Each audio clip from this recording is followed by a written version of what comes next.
Let's dive right into this explainer and explore the fascinating philosophy behind FC Barcelona's legendary youth academy.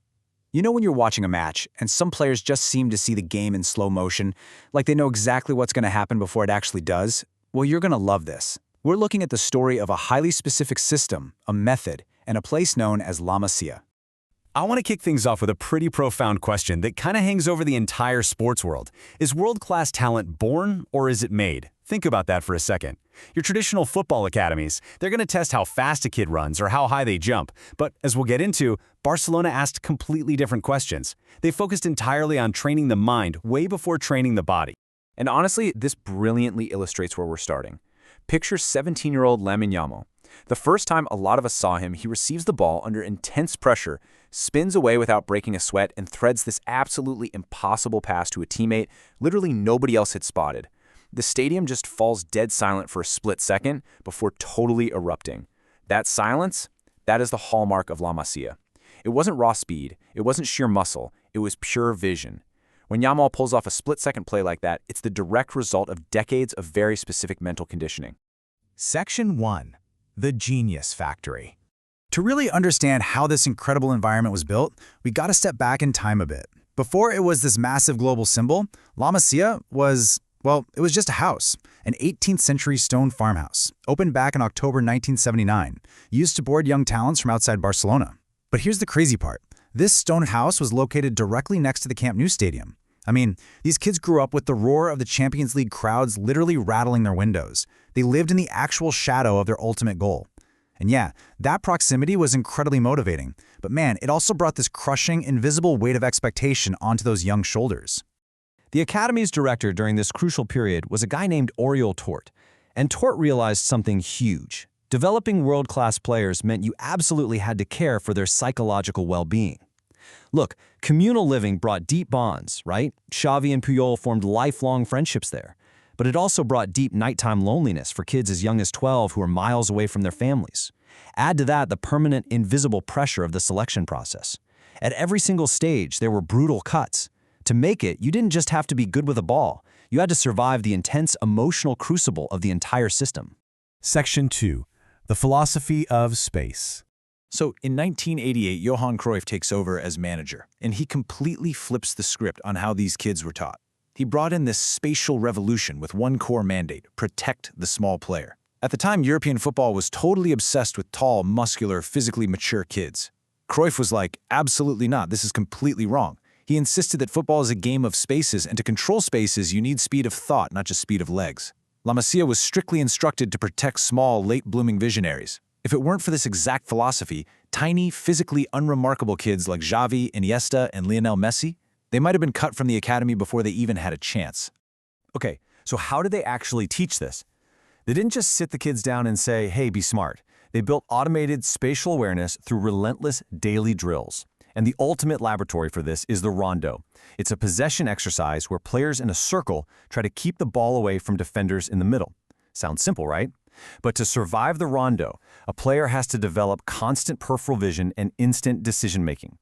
Doing this thousands and thousands of times literally hardwires the brain to process environmental information at speeds that eventually become completely instinctive. Let's break down exactly how they teach this with something called the oriented first touch. Instead of yelling at kids for losing the ball, coaches at La Masia ask one consistent question: what did you see? They force the player to master a very specific sequence. Step 1, look at the space. Step 2, decide your direction. Step 3, control and pass in a single fluid motion. A mediocre player controls the ball and then looks up to decide what to do. A La Masia player, they've already decided where they're going before the ball even reaches their feet. The brain does the work first. Section 3. The Golden Generation. Decades of this incredibly strict, systematic spatial education culminated under Pep Guardiola. His team won absolutely everything. But while players like Messi were grabbing all the headlines, La Masia had also engineered these perfect invisible guardians, whose tactical fluency made the whole machine hum. Carlos Puyol wasn't just a ferocious defender, he initiated attacks. Sergio Busquets was an invisible genius. Data actually proves now that he was the critical connective tissue of the team, reading plays way before they happen. Victor Valdez completely redefined the goalkeeper as the first offensive player. And Gerard Piqué brought this unbelievable tactical brilliance to the backline. They all spoke the exact same footballing language. And that shared tactical language resulted in a literal statistical impossibility. Think about this. In December 2010, the 3 finalists for the FIFA Ballon d'Or, the award for the absolute best player on the entire planet, were Lionel Messi, Xavi, and Iniesta. 3 players, all from the exact same youth academy. Statistically speaking, this is virtually impossible.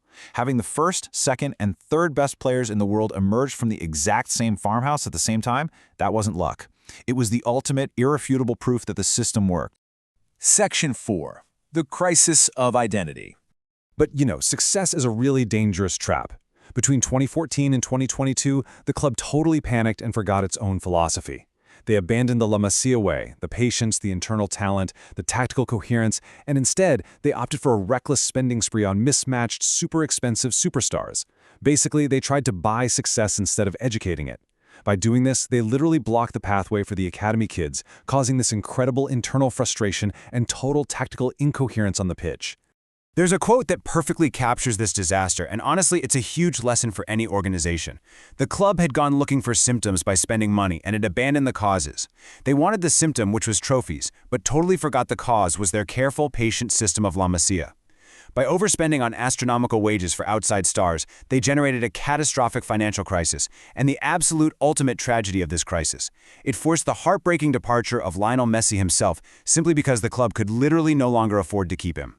Section 5. The rescue generation. But then, out of sheer financial necessity, the club was forced to look inward once again. With zero money to buy megastars, Barcelona basically threw teenagers directly into the fire of elite competition. And miraculously, they thrived. Xavi arrived with pure positional intensity, pressing and processing the game like a 10-year veteran. Pedri, even though he was brought in from outside, perfectly absorbed the La Masia principles. Pau Cubarsí stepped up at just 17 as a flawlessly initiating center-back. And of course, Lamine Yamal emerged as the new myth, scoring impossible goals and reading the pitch like a seasoned pro. They succeeded because they already fluently spoke the tactical language the team so desperately needed. So this story loops back on itself beautifully. From the opening of that humble stone house in 1979, to Guardiola taking the reins in 2008, hitting the absolute peak with the Ballon d'Or sweep in 2010, and now the rescue generation saving the club today, it really proves a fundamental truth. When an organization trusts its roots and leans into its unique educational philosophy, the results are historic. The ultimate takeaway from this explainer is perfectly captured right here. Talent is born, but if you take good care of it, it can become immense. La Masia didn't magically create the raw talent of Messi or Yamal out of thin air, but it built the exact pedagogical and psychological environment necessary to detect it early, nurture it safely, and give it the specific tactical vocabulary required to scale that raw ability into absolute genius. Which brings us right back to the question we started with. After seeing how Barcelona meticulously engineered generations of footballing visionaries, teaching them to see space, to control time, and to think before they ever act, I'll leave you to reflect on this final thought. So, is talent born or is it made? Thanks so much for joining me on this explainer, and I'll catch you next time.